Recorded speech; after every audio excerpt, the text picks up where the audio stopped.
Hey guys, I'm Tim. I'm Mike. Dan. And this is a Board Game Rundown. Today, we're going to talk about games we played. We're going to talk about a little bit of news, and then we're going to talk about some Kickstarters or crowdfunding, right? Yep.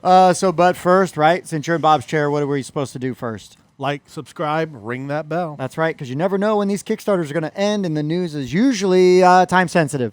Also, be sure to follow us on Discord. We got an awesome channel there, and the Facebook group, right? The Discord is super active. Mike does a ton of stuff on there. Potato Legion is on there all the time. So lots of fun, really good conversations. We've got topic. My child. I named Pumpkinhead 77 or whatever. Anyways, but we've got you can suggest topics. We just did a top 10 based on basically a listener or viewer suggestion. Yeah. So Speaking of, that'll be out next week. Yep. So be active, and if that sort of thing, you can even just be a fly on the wall and watch. But yeah, join up. Check us out. Okay, let's get into some games we played. Games we have played. I have 3 weeks worth, so we're going to have to run through these. So you go through a bunch of yours. Don't go into too much detail, but just hit us with some of the games you played. So we played, we have to go all the way back to, we played a big game of a Game of Thrones. Yeah, we literally really have to good. go back that far. 6 players. We played a whole 6-player game. I got here that Justin won. Justin had never played before. Owned it. I came in second. I was right behind him, and it was like, I believe it came down to the first tiebreaker. So it was really good. It was a great game by Justin. But yeah, so Game of Thrones, fantastic game. Then we were able to play, and actually, unfortunately, lost the review of, so we'll have to refilm that for you guys. But Merchants of the Dark Road. Yes. A delivering game from Kickstarter right now, which is like a, man, I literally don't know what to call it. Action, selection, resource management game, I guess. Yeah. But fantastic art, interesting theme. You'll get a review from us sometime in the next couple weeks about that. Again, we tried to have one out already, but it just... Our audio file got corrupted. No good. It happens. Then, for my brother's birthday, both my brothers came over, and we played Nemesis Lockdown at 3 players. We just, barely finished. We technically cut the game about 10 minutes early because my one brother had to go home to be in bed for work.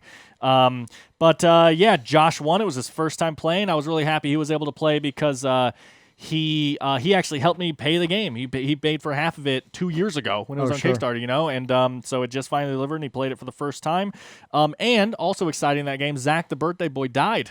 You don't always see someone die in Nemesis, and it was really nice to see someone just get clawed to death. Especially Zach. Happy birthday. Okay, then for a family game night, we played Sabacc again, the Star Wars poker game. Fun times. My family is really liking that, so they keep asking me to bring it. And I taught my my brother and sister Whitehall Mystery. I said not too long ago I played that with my mom and a different sister. Now I played it with these 2 people. They seem to really like it. I was Jack the Ripper, and I did make it out by the skin of my teeth. It was intense, dude. They were they would be standing to where I couldn't move, and then they would move on their turn, allowing me to move. And they were it was this dance on the last murder where if they hadn't have moved off of the spot that I needed to move off of on the last turn, I would have ran out of my 15 moves and lost. Oh. She literally stepped to the side to block a different spot because they thought I was coming from a different direction, and I was able to step in for the 15th turn and just stand there, and I had to end my turn on the murder, you know? It was the closest game I've ever seen. It was amazing. And then I'm in our game night, so I'm caught up now to Mike's game night. Okay, sure. Mike, what do you got? I got one that isn't going to cross over with you guys. I got several plays of Decrypto. I just keep bringing that out when I'm with family or friends, casual one of gamers. them was with us. Yep. Yeah, I'm just a huge fan. Hope that was really good. I played some more Ganz, Schön, Clever. I've been playing that a ton lately. I think you mean that's so clever, but that's fine. I mean, if you're American, I guess. I am. Oh, spoiler. Yeah. I wasn't sure. Yeah. And then I played Biblios, which, as you may good. recall, is my favorite small box game of all time. It's been a little while since I played it. Did you win? a while. I did win. So you still like it? Yeah, I did. Yeah, I'm actually pretty good at that game, but it's because I've played it almost 40 times now. I played Patchwork. Nice. I like Patchwork. Yeah, it's been a while. I think it really started the polyomino craze, in my opinion. Yeah, I've never played it. Well, I feel, I mean, it brought it back for sure. Brought it back, I feel like the King Domino stuff, did some Patchwork work. might be first. No way. King Over Domino's King so Domino? old. I thought I'll pretty look it sure up. Patchwork was before Sure, it. I'll look it up. I just feel and like King Domino only has one shape of oh, tiles. you're right. It does, so, though. You're right. But yeah, big fan of Patchwork. Now there's a ton of different versions of it. Great 2-player game. And a very underrated engine building game, which is Deus. Oh, yeah. I saw you Deus, posting that. Yeah, you pay to play a card, and then you put the building on the board, and then you're going to activate every card in that column, starting from the first card that you played. So you get some really neat chains going on when you play that one. You can play in a little over an hour. Maybe double that with 4 players, an hour with 2 players. But Deus is really good. That pretty much wraps up what I've played. Oh, I did play Rival Restaurants for the first time, which is an awesome trading game. I may discuss that more in detail. In a different but Rival Restaurants is very good and very fun and easy to teach. So Patchwork came out in 2014, King Domino 2016. Wow, that Boom. is crazy. You were Right. way off. way off. 2 Wrong. years is nothing in the gaming world. Well, or an eternity. Nah, that seems crazy to me because I heard about King Domino way before I heard about Patchwork. So that's just, I guess That's that was fair. before my. Two amazing designers. So played Merchants of the Dark Road twice in the downtime. Played Decrypto once. Really enjoyed it. Game of Thrones. Game was epic. Never disappoints. Played Ark Nova, a game I did not want to like, but if you watch the review, Yeah. turns out I really did like it quite a bit. I think most people that played it went into it thinking they were going to dislike it, and most walked out saying like, "Dang it!" Really, I think really fine. I think everybody but me. It felt like everybody but me was in on that Oh, from really? the jump. Okay, it sounded like I watched the video, and it sounded like Bob was also kind of like, "This is getting way too much love." Like, Oh, kind of thing, like maybe skeptical. we're I Gen guess. Xers though. We want to hate popular Yeah. things. That hype train is rolling in full steam. Yeah, bro. it Choo-choo. really is. It My really goodness. is. Number I'm not- 14 now already? Yeah. Really? Yes. Wow. I mean, go He crazy. slow down. Yeah. But it's good. It's really good and a lot of fun. And it's really, it just, the mechanics are all really good. For a longer game, it doesn't feel like it takes a long time. There are people that I probably will never play that game with because of what they would do to the length of that game. Because it's really, you've got 5 actions to choose from. Pick one. Do it. Go. Right? Right. The rest of my stuff is not going to affect board state. Please start your turn. Works great. Really, really fun. Really good time. Yep. Anyways, and then we also played new from the op coming out soon. Sorcerers Arena, Disney Sorcerers Arena Epic Alliances. We got the core set to play and preview, and we all had a good time with it. I mean, it may not enjoyed be like everyone's favorite game, but Right. for what it is, it does it really well, and we had a good time. So those are games we played. Sure. While they were playing Mercer's Dark Road, I split off into a second group and played Wingspan for the second time. I still just don't love it. It's not like a game I dislike. I think it's very clean, very elegant as far as engine building games goes. It just feels really nice what you're doing. I think part of it just might be the theme does nothing for me. Like, I understand that the theme is great for getting non-gamers into the hobby, but for a gamer and for someone who doesn't care about that, it hurts the game, I think, for me. I just, like, you throw some other theme on there and I might be more interested. But, and then, I don't know. There's so many other engine builders I prefer, is all it comes down to. But I had a good time. Spencer destroyed us. He did so Sure. good. Meanwhile, the entire game saying he was in last place.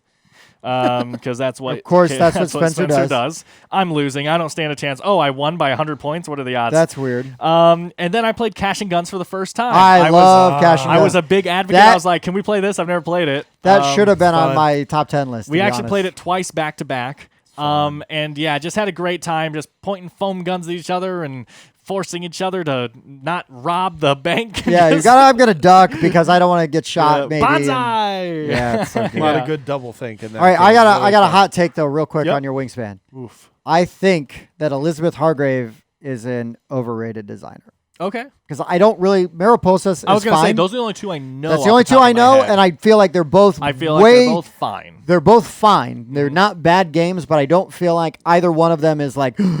No, yeah, I agree. Again, but people freak out, about. Mariposas was a little more tepid as far as reaction Sure. goes, but that smaller release. I just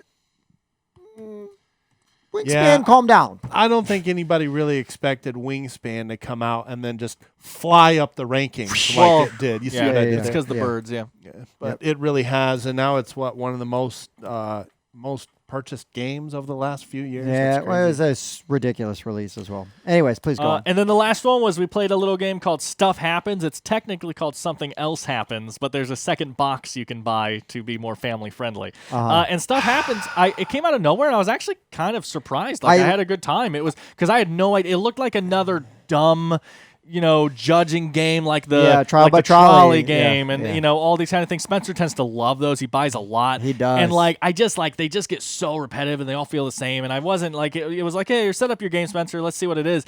And it was honestly so simple and just so unlike that I really liked it. It's basically just timeline. Misery timeline. Misery timeline. You start out with 5 random cards, and they have a misery index at the bottom card. Like, oh, you stubbed your toe. That's like an 18 out of 100 on the misery. Oh, you're like one of the cards I started with was your flight was delayed, then canceled, then delayed, and it was like, oh, that's like a 42 out of 100 or whatever. And then the point is, the person to your right picks up a card and tells you what it is. You have a bloody nose that hasn't stopped for 4 hours or something, right? And then you choose where it goes on your track, like between which cards, where the number lines up. And if you're right, you get it and you slide it in. And if you're wrong, the next person gets to guess. And it goes all the way around the table until it gets back to that person. If no one gets it right, then it just gets discarded. We were discarding face down so that no one knew what the number was, just to annoy people. Yeah. And then it's just the first person to get to 10 cards wins. It's literally just misery timeline. And I was like, oh, I'm happy with this. This is impressive to me. I like those games. Yeah. Illusion, timeline, they're all very similar. Yep. But yeah, that was everything. If you can't tell, we're on a time crunch. No, I mean, it's fine. Sometimes it's like the other game, That was a game we haven't talked about very much, so it makes sense. No. Hey. It made sense to break that one down more versus like a Wingspan or whatever. Where everybody, No, I 100% agree this time. We're on a time crunch. We kind of flew right through those, didn't we? yeah, no, that's fine. That is totally fine. So we're gonna get right into news. We got news, and I got 2 weeks worth of news for you guys. News, boys. Okay. That was a dramatic book opening. It was. Thanks. It was. I've been practicing. I'll throw one down and then I'll let Dan get into some. So Terracotta Army, which is a game that I'm looking forward to coming out, is not going to crowdfunding, which I thought it might, but is instead going to. It has been announced as a Gen Con release. So for those of you going to Gen Con, be prepared to run to that booth. I forget who designs it, but anyways, that is a game. It looks really neat because you're trying to build up and meet the requests of the Emperor or whatever as you're making the Terracotta Army and stuff like that. So I got some exciting news for Tim today. I'm ready. So the first one, Joey Viger. That's my boy. Yeah, his game GROWL has been picked up by Repost Productions, and they're doing a Stranger Things skin on it called Stranger Things Attack of the Mind Flayer. I know. Interested. I'm thinking about reaching out to Mr. Vigor to see if we can get one. That game's fun. Because I love GROWL. For the US, we're getting an August 1st release, and for the EU, we're getting a May 13th. That's like 2 days ago. Wow. Or something like that. I don't know what the date is today. That's the 15th. It was 2 days ago. 2 days ago. So we have to wait till August 1st. But yeah, so they are already starting to get it over there. Wow. But yeah, I mean, GROWL is an awesome, fast-paced social deduction game, and now this is just Stranger Things themed. So, Nice. smart move. I can see Super why they good. did it. Super good. To finish up my last week's news, did you guys see Twilight Inscription? What a news drop. Twilight Inscription from Fantasy Flight Games, designed by James Niffen, is an epic 4X roll and write game. It plays 1 to 8 players. It's Twilight Imperium, the roll and write. It plays 1 to 8 players, and the quote from the designer is, Twilight Inscription is to roll and writes what Twilight Imperium is to board games. Make some room. You're going to need it. Oh, snap. It looks insane. Like, we've only had teases so far, but like it looks like, I think that one person's player board is like 4 boards like this big put together of roll and rides. Because like when he's designing it or when he's explaining it in the teaser video, I can't tell if that's a center board, but then it's the roll and write part. So I think it's everyone's personal board. And he says, so everyone has like a starting plan, and he throws this big board on with all these roll and write on. And he's like, well, if you have a planet, that planet's got to have an economy. And he throws this second big board down on it. And he's like, to have the economy, you got to have a working market. And he like throws this other board down. He's like, and then that's going to lead to this. And he throws a 4th board down. And there's just this giant, I'm just like, Like, I don't love roll and writes, but it tends to be because they're just such a waste of time to me. Like, they're so light and I don't get anything out of it. This excites the hell out of me. Twilight Imperium, the roll and write. Yeah, so anyway, I've been waiting to talk about that for 2 weeks. And Twilight Inscription. I am insanely excited about that. That's awesome. Yep. That sounds really good.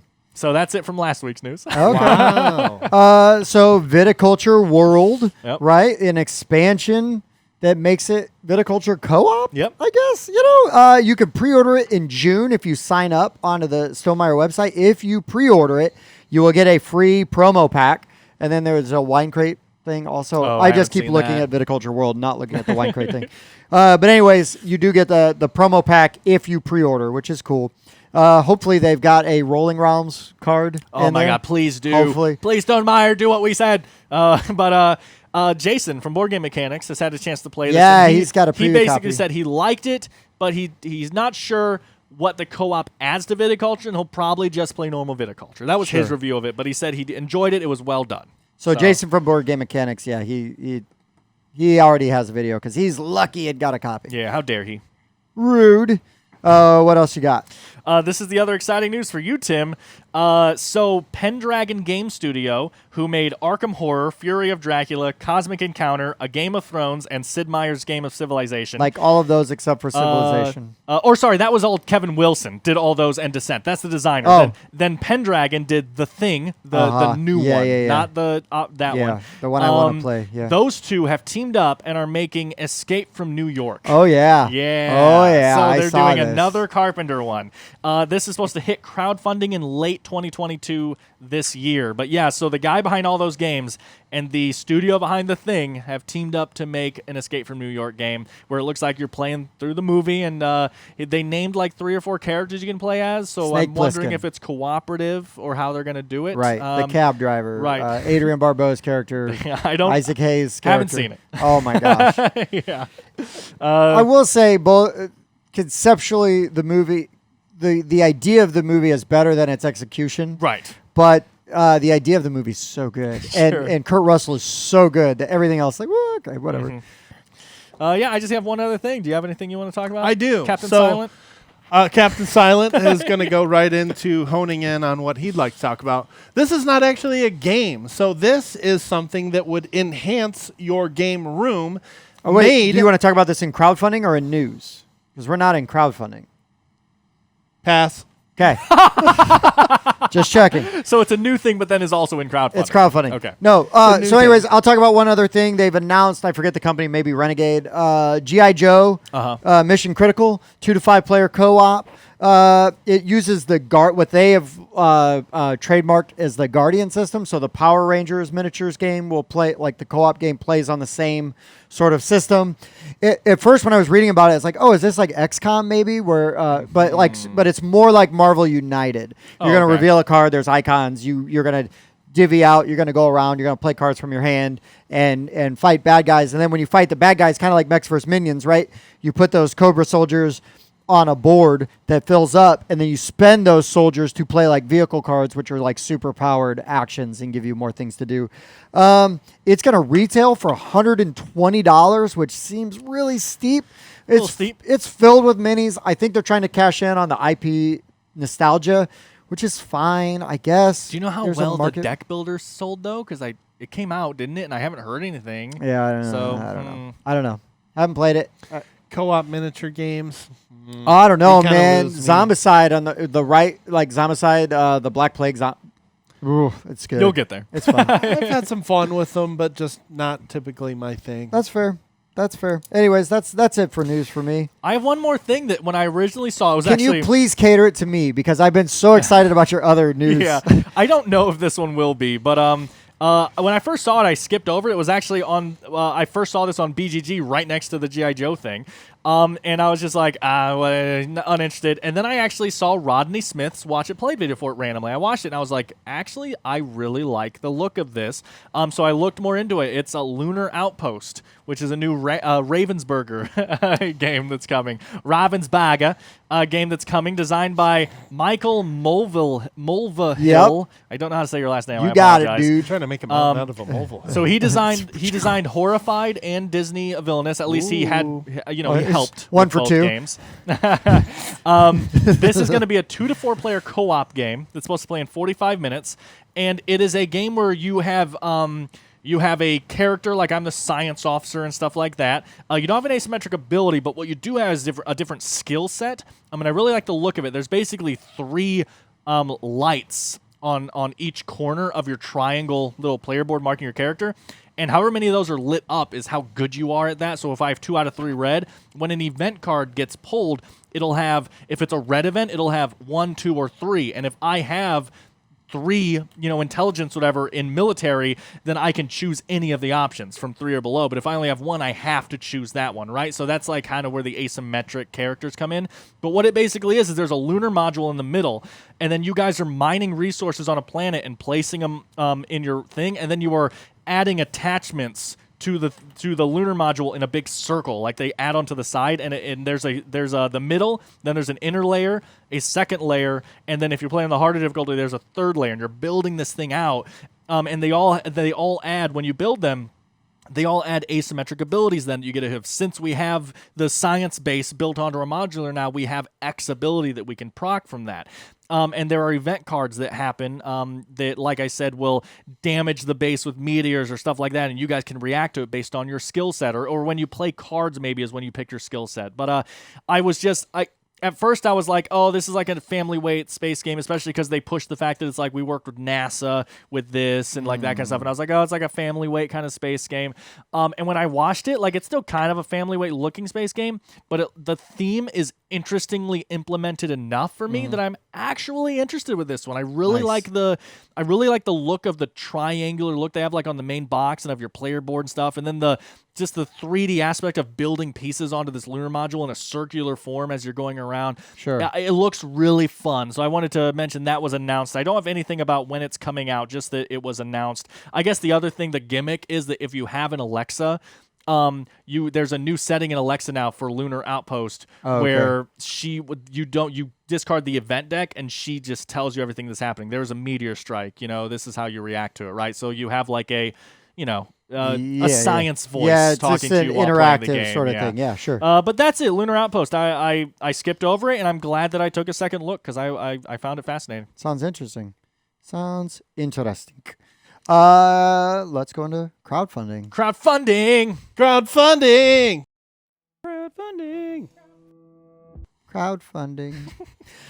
All right, Mike. You want to start? Well, I guess you were guys super excited were about doing this. news, and you brought up some stuff on Kickstarter, and I thought we were into our And that it might crowdfunding come to stuff. Kickstarter. Yeah, so the project I'd like to talk about is called the 2023 Board Game Mosaic Calendar. Oh, Yeah, yeah. these I are knew you were going to talk about that. beautiful. Duh. These are beautiful. So, her company is called Board Game Art Creations. Her name is Katsia Howitson. She is an extremely friendly member of the board game community. Yeah, if you'll see her on all over Facebook in a positive way. Always, yeah. About a year ago, no, it's been a lot longer. It was than COVID. That now. It was like 2019, 2020. She's had 3 campaigns now. Oh, so I was thinking it's of at least a couple years. Sorry, I thought you were going to talk about the box stacking challenge. Oh, no. It started with, looks like just a passion project where she started creating mosaics out of board game pieces, literally just taking pieces out of games and arranging them on a table in a way where it looked like a box lid, like Smash Up, for example. And then as it's gone on, they've gotten bigger and better and more detailed and more shading, and it is just insanely impressive. I do not have the patience to take these things have grown as she's gone on because now companies are donating games to use pieces for her projects. I was going to say because that's expensive to get all Great those pieces. publicity. She said they used to take her anywhere from like 6 to 8 hours and she'd use maybe 20, 30 games. Now she's using like 50 games per. And the one for Frosthaven that's on her current campaign took her 17 hours. Woo! Okay. So you may be asking yourself, couldn't I just go to Walmart and get a $10 calendar? Why is this one $22?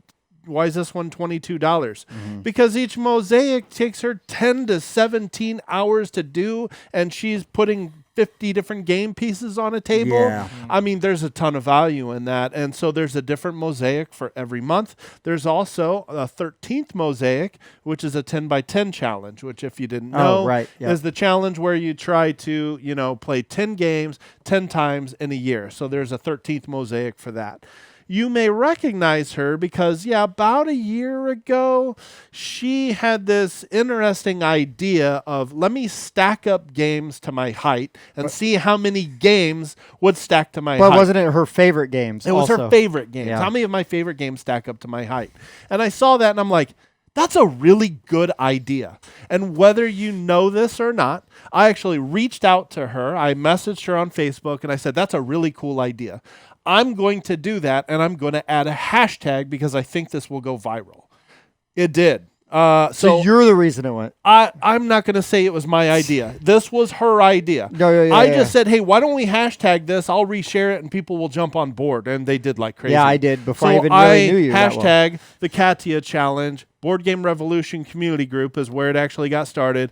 I stacked up 24 games next to me. Next thing you know, hundreds of people did this with that hashtag, including designers. David Turksey stacked up all the games he's designed to his height. The designer of Flux stacked up all the versions of Flux to his height. The guy to my left did it in PJs in his basement. I did. To his height. It was just Cthulhu. I was going to say one game. So, Katsia Howitson, we appreciate what you do. Your project is awesome. I'm backer number 604. I'm really looking forward to this calendar, adding some beauty to my game room. I think it's a fantastic project. Well, also, anytime we can promote great ambassadors to the hobby, right? Yeah. I mean, that's really what it is. Just good ambassadors to the hobby. People that are genuinely friendly and trying to help others and just be positive. Like that's great. Yeah, that's fantastic. Absolutely. It's a great thing that you do. Keep it up. Shut up, I man. can't wait to get that calendar. I didn't know I was sitting at the table with a famous person. This guy over here. That was her idea.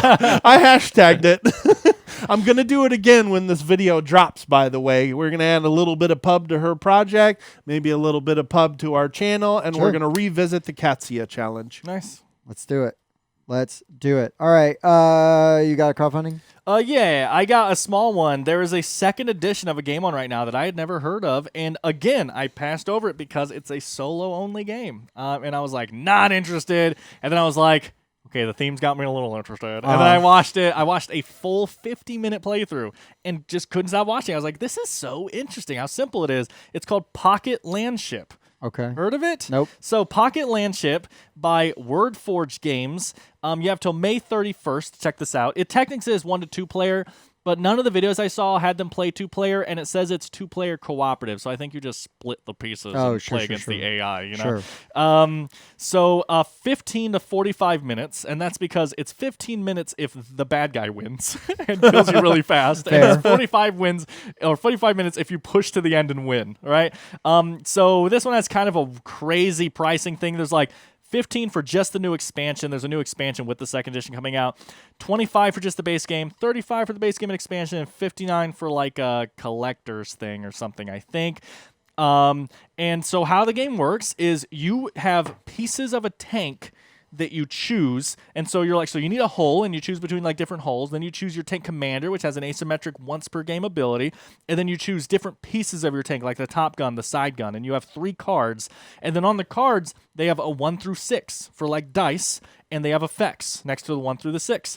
And then in the enemy team, there's a deck of a bunch of land ships and tank parts, and you put that together into a 3x3 face-down grid, and you flip over the front 3, and that's their front line. And then on your turn, you roll 3 dice, and you assign the dice to which tank part you want. So, okay, I want to put the 4 here because that's my machine gun, but the 6 here is a miss. So I don't want to put the 6 here, so I'll put the 6 here, and he's stuck with the 1. And then you're shooting at the opponent, and then on their turn, you roll 3 dice, and you put them from lowest to highest left to right. And so you want to kind of manipulate where those cards are if you can, or the bot has AI built in that will manipulate where those cards slide around. And that's the whole game. You're just playing against these tank parts, and when you beat one that's in the front line, it blows up, and the next card in the back line slides up and flips and becomes the new front line. And that's the whole game. And I sat and I watched it for 50 minutes, and I was like, this is a really interesting solo game. I really like the way the theme is coming out here, especially for just a you roll 3 dice and you assign them to the card, and that's all it is, right? But the fact that you choose what parts of your tank you are, what parts you have, and then different guns are more effective against different things. So, like, I might put this cannon on my tank at the beginning, which is really good against a certain piece of their tank that I might not see for a long time because it's way back in the back of the line, right, moving itself forward. But I have it. I'm stuck with it now for the game, right? And if you lose your other parts of your tank, like your guns, they just get damaged and you lose them. But if you ever lose your hull, your tank blows up, And I just, again, very simple, pretty affordable little solo game that I was not expecting to wow me, and it did. I'm really looking, keeping my eye on Pocket Landship. I think it looks really cool. Oh, yeah, that sounds really interesting. Never heard of it. Sounds really cool. I might have to look at that. I'm going to talk about the one I'm most excited about, just because of time, and I'm going to focus on things I care about. Ra on Gamefound, already funded, 300,000, blah, blah, blah, blah, blah. There's a $40 regular edition, standard edition of the game, which you will be able to buy retail after the campaign if you don't back, which is awesome because Ra is criminally out of print, and to buy a decent copy before this, you're paying a lot of money for a really good game, but you should never overpay. Yeah, even more than BSG. Yeah.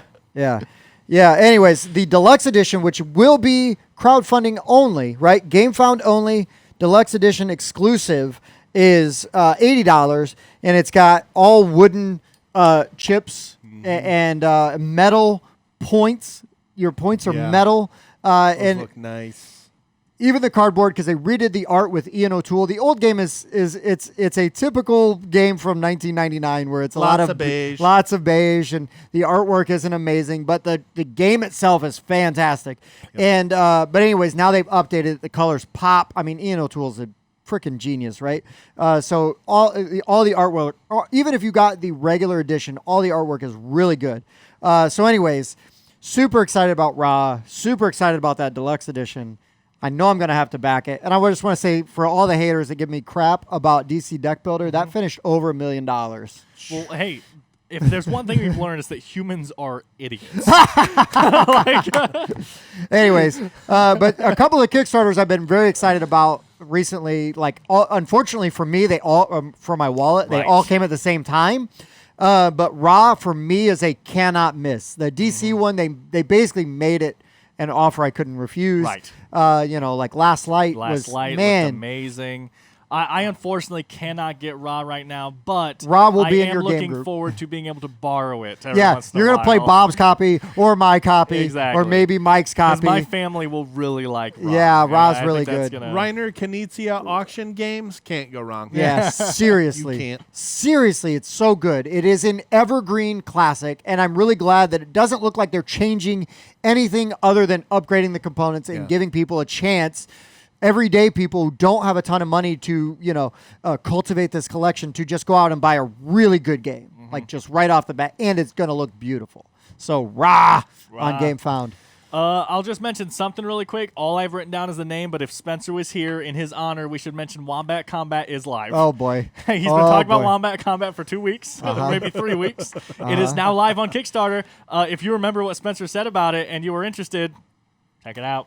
That's all I got. I just remember he talked about it. I don't know anything about it. Did you guys know that wombats poop cubes? I did know that. Yes, I did. I did hear I that. did know that. I still don't understand It's one of those weird facts that everyone has heard at some point and can't forget because it's such a weird fact. It's so they don't roll. Sure. Okay. True story. Okay. They mark their territory with them. Also, on crowdfunding Book right jokes. now, a game that mostly because I don't really care about any of these games, but it's important to mention Tiny Epic Vikings, right? So the latest in Tiny Epic games. I played a handful of them. Some are better than others. I own a few. I don't think that they're I don't feel the need to run out and grab Tiny Epic games. They're well made. Gameland Games does make a game that I love, but it's not tiny. It is Heroes of Land, Air, and Sea. Right. But anyways. Tiny Heroes of So Land, Air, and Sea. Tiny Epic Vikings is going to be the first Tiny Epic game that actually has a board that fits into the box. There's drafting. It looks like area control. We have heard the joke, Tiny Epic Blood Rage. Maybe that's just because there's Vikings and drafting and territory control. Is that all? I think it's unabashedly Tiny Epic Blood Rage. What? And I think that's okay. I'm fine with that too. I'm interested. I might back that. Yeah. I'm actually. hoping it's good. Listen, I've never turned down Joke 'cause I playing. didn't like Blood Rage. never turned down playing a Tiny Epic game. I just don't get as excited about them as other people I've never do. played one. Usually they're very well made, and the art's usually pretty good. I play large Epic games. Yeah. But so Tiny Epic Vikings, $25. There's a deluxe version for $30, and there's a deluxe bundle, which also gives you an expansion for $40. It's called Ragnarok. I never would have guessed that. What? weird. Weird. Is that like Norse themed? Yeah. Okay. I'll mention one other one that everybody seems to be really excited about, but I have no interest in, and that is Trailblazer, the John Muir Trail. That one has. It's funny. That was actually last week. I wrote that in my news section because it was announced, and they said at some point it's coming to Kickstarter this year. And then this week, I had to scratch it off my news list because I was like, oh, it's live. But I don't know. I feel like the art on the cards is really good. I think the tokens are ugly, and everybody's like breathtaking art. The tokens just have like boots on them. I guess I wouldn't call it ugly though. Nah, I think it's ugly. I mean, to me, that Arnak, the movement is boots. But Arnak has so much color and it's sure, beautiful I guess. and whatever. The rest of the trails is beautiful and colorful. Like that's the whole point of the game. I don't know. I'm interested in that theme, and I think the art looks it looks good. interesting. Anyways, $59 players. $59. players. This is what's funny to me. Never mind, I love it. Here's what's funny to me is that playtime listed is 30 to 120 minutes, which I think means it's a half hour per player because it plays 1 to 4 players. Yep, look at that. Yep. So- You solved it. You cracked Math. the case. Well, I looked at the playtime. I'm like, that doesn't make any sense. And then I looked at the player count, and I'm like, oh, that makes perfect sense. Yeah. But anyways, Trailblazer, the John Muir Trail. Muir. I don't know how who you say that is. I don't either. Something in California, hiking up in the mountains. Fantastic. Good for you. Have a great day. I think that's going to be all for crowdfunding today. I think it is. Yeah. So, yeah, guys, we're running low on memory card time today, so we Yeah. literally have a timer. We wanted to really do an episode still, so that's why you get the speed version, but I don't care. Yeah, we apologize. This won't always happen. Honestly, you just have something to look forward to because next week our top 10 is very long, which Like, is it's going to be close to 2 hours. I mean, and we there- did kind of sprint through this rundown, didn't we? we did. hey guys, listen. It's a rundown. Yeah, wait, it's a sprint today, okay? But anyways, I want to thank Mark for hooking us up with these Board Game Rundown hats. We got Board Game Rundown pens. We got Board Game Rundown mugs. Sorry, Mike, regulars only. I want to thank Mike for coming on today and filling in. I'm always happy to have him on here, even if he will not allow me in his game room or doesn't want to play games with me. And I'm usually happy to be here. Well, he Usually- actually, for the first time, was part of Mike's game group the other He night, but it's was. because he was my ride. Also, Mike forgot to put the sign up. Yeah, so I could. did. So that's how I could get down No there. Tim's Normally, I show up, I see the sign, and I just go Yeah. home. But always check out the other channels that we have in the Game Talk Network. There's the Magic the Gathering Rundown, the Pokemon Rundown, and the Miniatures Rundown. And please check out our friends Jason and Katie at the Board Game Mechanics. They're pretty okay, much more okay than whatever is going on over here. And as always, make sure you like, subscribe, and ring that bell. I'll say it again. bell. Get up on the Discord, man. We are We- super active over there. we Lots are. of stuff We going chat on. a lot. We just had a whole argument on the Discord that people were just watching and eating popcorn Oh, it too. was so good. It was so good. Dan and I had a fake fight. I mean, I had more people on my side, but it's fine. I didn't even pay attention to that. I only read what you said Yep. and then what I said. Yep. And I was right. So it didn't Well- even, I barely even read what Dan said, to be honest. Wow. I'm like, oh, Exactly. Dan commented. I must retort. right. I'll just say the opposite of Yeah, whatever. Dan whatever said. Dan said, I'm going to take the opposite stance. The whole purpose of my argument. It was perfect. Anyways, good times. We have a good time over there. So, guys, for the Board Game Rundown, I've been Tim. I've been Mike without a hat. I've been Dan with a hat. I'm Tim, always with a hat. Thanks for watching. Thanks for checking out the Board Game Rundown. If you like what you saw, like, comment, and subscribe to our channel. Share our videos on social media and spread the word. We publish new content weekly, including reviews, unboxing, and Let's Plays. And as always, thanks for watching.